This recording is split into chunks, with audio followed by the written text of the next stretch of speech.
Men okej, det här var inte helt 100. Vad håller jag på med? Jag kan inte ens beställa rätt.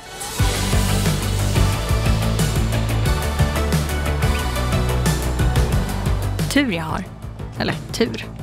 Det är ju någon som har tänkt på att man kan skicka tillbaka varor man köper på nätet. Vem är det egentligen som bestämmer sånt? En av riksdagens viktigaste uppgifter är att besluta om nya lagar. Det kan till exempel handla om tydliga regler vid konsumentavtal.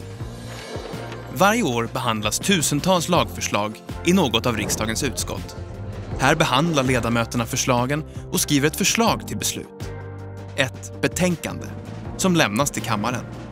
Förslaget debatteras i kammaren.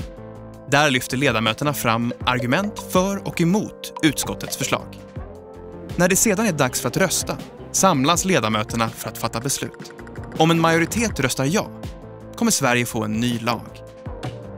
Som medlem i Europeiska unionen omfattas Sverige även av EUs lagstiftning och många frågor som riksdagen arbetar med rör EU. EU-dokument behandlas och debatteras i utskott och kammare och regeringen stämmer löpande av sin EU-politik med riksdagens utskott och EU-nämnd. Riksdagen och de andra EU-ländernas parlament prövar också om beslut om nya lagar på ett visst område bör tas på EU-nivå eller i varje enskilt land. Ett exempel på EU-lagstiftning som gäller i Sverige är ångerrätten när du handlar på nätet. Den innebär att du, med vissa undantag, har rätt att skicka tillbaka en vara inom 14 dagar.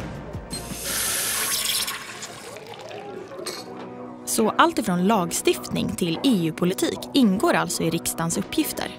Men riksdagen beslutar väl om fler saker? Skatter och budget till exempel. Hur funkar arbetet med det egentligen?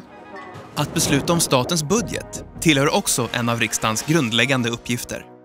Det handlar om mer än 1000 miljarder kronor i inkomster varje år och ungefär lika mycket i utgifter.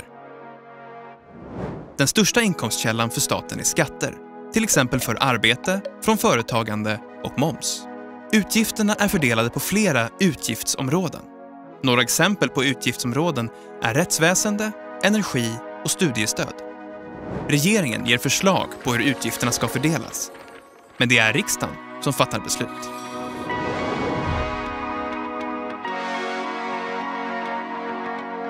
Så det är alltså här inne som besluten tas. Undrar vad som pågår just nu? Här i kammaren debatterar riksdagsledamöterna viktiga frågor och det är alltså här som riksdagen fattar sina beslut. Ledamöterna kan också ställa frågor till regeringens ministrar. Att ställa frågor, innebär det att riksdagen också granskar vad regeringen gör? Det är riksdagens uppgift att kontrollera hur regeringen sköter sitt arbete. Ledamöterna kan ställa frågor till regeringens ministrar, antingen skriftliga eller muntliga. Riksdagens kontrollmakt ska bidra till att regeringen följer lagar, arbetar effektivt och att medborgarna känner förtroende för den offentliga makten. Så riksdagen arbetar med lagar, EU-frågor, budget och att kontrollera regeringen. Finns det fler saker riksdagen arbetar med?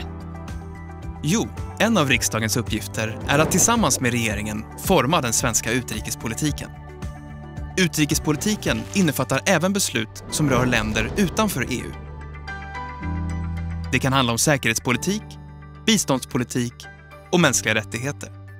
I utrikesutskottet sitter ledamöter från alla invalda partier och det är här som förslagen som rör utrikespolitiken hamnar. Inte barnklubba, inte barnklubba, inte barnklubba. Yes! Från att besluta om nya lagar till EU-frågor, utrikespolitik, budget och att kontrollera regeringen. Det är mycket som ingår i riksdagens uppgifter. Men tänk vad viktigt det är för att allt ska fungera.